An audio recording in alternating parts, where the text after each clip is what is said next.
Greetings, ladies and gents, and welcome to the latest edition of Tales from Outer Space, where I take stories from across the internet and beat them for your entertainment. This particular story is called Don't Worry About Terran Marines. These are farmers, written by SpeedHump23. Shybert 4 had been settled for a few hundred years so far. It was mostly an agricultural planet, which prided itself in the largest agricultural university in the quadrant.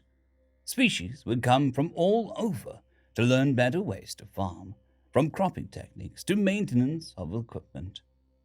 The human class of about 50 students had been on planet for the last 2 years. They had grown rather fond of the teachers and other students and had learned new methods of growing crops which would be useful back home and on the colony planets. The humans had been received with a bit of trepidation at first. What with them coming from a class war Deathworld? Several other students had suggested that the humans must have to fight against man-eating plants, continents-wide dust storms, and plagues of crop-eating insects, which could cover the sun when in flight. The first human to hear about these ideas had smiled. Yeah, all true, except the man-eating plants are too small to eat you. They'll just eat insects. The alien student mentioned the dust storms and plagues of insects. Not as bad as it used to be, but give us a long enough drought and the dust can blow up pretty well back home. Luckily, the gel-fed tech we have been given access to has allowed us to reduce the plague insects before they become a problem. Mind you, this means we're out in the sunlight a lot more. After the first 2 years, everyone was getting along well. The cross-pollination of ideas was happening exactly like the university founders had hoped it would. A good example of this was when a newly arrived group of students from Nof 6 mentioned an issue with a plague-level rodent animal on one of their orbital island farms. The humans lent them a group of cats who would have the problem under control in a few weeks. The cats did the job so well, they were given Nofian citizenship and a request was made to allow them to stay and breed. The decision by the Aku raiders to target the system was odd. The planet was not rich in material goods such as gold or other metals, and thus funds managed by the university were all stored in Gulf-fed protected accounts. The accounts could not be opened by someone under duress in any circumstance. The only resource they had were various food crops and some ornamental plants grown by the students for a bit of weekend spending money. It turned out that the Aku raiders were not part of the Galactic Federation, so they decreed the planet Shibet for their territory and ignored all Planetary Council's messages about the Gel-fed rules for things like this. Being an agricultural planet, there was no standing army, no defense systems, and nothing the Council could think to stop the invasion. The Aku had odd methods of attacking planets. First, they declared their ownership. They would strike any opposition army from orbit. Then they'd just land and start taking what they wanted. A Gulf-fed study team would later determine that this was based on how they did things in their sector, where they had evolved into space faster than their neighbors, and had immediately gone about invading anything they could breathe on. The lack of standing army to be targeted from orbit had made them skip the entire attack stage of the plan, and had gone straight to the occupy bit. The first time the Aku patrol had turned up in the mechanical campus, they just walked in, started rifling through spare part bins and student lockers, taking anything that caught their eyes. It was not that they ignored the students and teachers, more than they did not consider them a threat of any kind. The later Gulf-fed study of the Aku race would discover that the race was divided into several classes, one of which was fighters. Members of any other class on their worlds would not respond to violence or attack in any way whatsoever. The fighters, though, would respond. It seemed that the Aku commanders believed the entire planet was occupied by worker-class beings, so there was no danger of retaliation. Some of the few surviving Aku command staff would still not understand what happened to them, even after being shown the footage. The idea that fighters could also be workers was akin to saying that up was left, and hot was a small potted plant. The one thing the Aku had made sure of when they invaded was to shut down all of off-planet comms.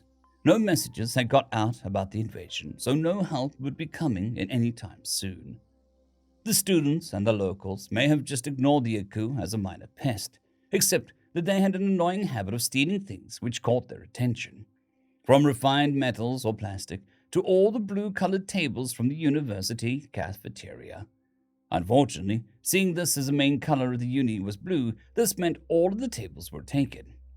Attempts to stop them resulted in the Aku present just swatting the student or local out of the way. The power-armored suits they were wearing tended to make this a rather fatal encounter. After a few weeks of the random ransacking and general thefts by the Aku, the lead of the human mechanical class approached the counselor of the university. "Counselor, we may have a solution to the Aku issue, but would like to know who to ask for permission." Counselor Todd had been in the job for 40 local years so far, and this was the worst thing that he had ever found in the records as happening to the university. Any solution was worth listening to. "Lead Mechanic Giles, what do you suggest?" Giles was a mechanic who loved his farm machines almost as much as he loved his human history. Hailing from a small farm on the southern portion of his home world, his family had been farming there for over a dozen of their generations. The small group of mechanics who had accompanied him to the uni were there to study farming machinery from other races and see what they could do to improve their own designs. As was custom, they had brought some of their own machines along with them and had been actively enjoying the looks of the other students' faces when they described where these machines had come from. As was known to many races around the Gelfed sphere, the humans came from a Class 4 Deathworld, a planet so dangerous it would automatically not be listed in any colonization/travel databases, and any sentient who landed there would be offered rescue as soon as it was safe to do so. The machines the humans had brought with them were all listed as surplus AFVs, decommissioned. It seemed that the human armed forces would not recycle their old fighting vehicles, instead offering them to farmers as cheap alternatives to civilian farming equipment. This tradition seemed to have been going on for generations, right back to one of their early major wars, where surplus battle tanks were sold to farmers to use as tractors. These tanks were hastily made safe before being sold for scrap value to the farmers. Giles and his crew had brought along 6 of their customized farm vehicles. These former tanks had seen combat as part of the Terran military response to several raids by pirates or foolish alien races, who believed the humans would be easy pickings. They were previously all painted in very bright civilian colors to make them easy to be seen while working, and had several flashing lights to alert people to their approach. Chancellor Todd had seen them being offloaded, and had not realized what they were until Mr. Giles had told him, "And you have spent the last 2 weeks doing what to them?" The mechanics had been busy. While the former tanks were all made safe, the humans had learned a long time ago that sleeping tank can be woken up when needed. The spares container, which had been dropped at the same time as the tanks themselves, actually contained all the weapons and lockouts to make these tanks fully functional again. The coup raiding parties had ignored the boring-looking container as it had farm surplus written on the side. The engineers had been busy, and the 6 tractors had been returned to full fighting specs. Chancellor Todd was amazed at what had been achieved in such a short time. "They look good, but will they be enough to repel the Aku?" Retired tank commander, now turned farm engineer, Mr. Giles smiled. "Chancellor, these tanks have the best stealth and energy weapons available at the time they were decommissioned.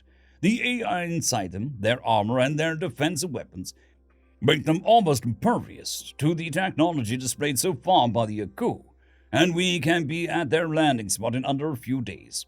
It is unlikely that they'll see us coming until it is too late. We'll cripple their ships, and once they are planet-bound, suggest to them they surrender if they ever want to see home again." 4 days later, the remaining Aku commanders surrendered to the tank forces. They could still not understand where the fighter-class soldiers had come from, nor how the armored death they rode to victory had made it to the planet undetected. With communications restored and a Terran Marine force as part of the response, the Aku were escorted back to the home sector and taught what being a spacefaring race in the current Gulf-fed environment meant. Several conquered worlds were liberated, and the Aku sentenced to 20 generations of planet-bound re-education. Meanwhile, the 6 AFVs had been disarmored back to farming standard and repainted to their colorful safety schemes. This time, though, several of them had black silhouettes of Aku dropships painted just beside the cabin doors. The AIs in each tractor had also put several higher functioning modules back to sleep mode so they could better concentrate on their important farming tasks. Well, not quite bolos, they do well enough in a pinch. Chancellor Todd looked at the tractors going back to the fields, demonstrating how they plowed a human field, then looked at Mr. Giles. What is a bolo? End of story.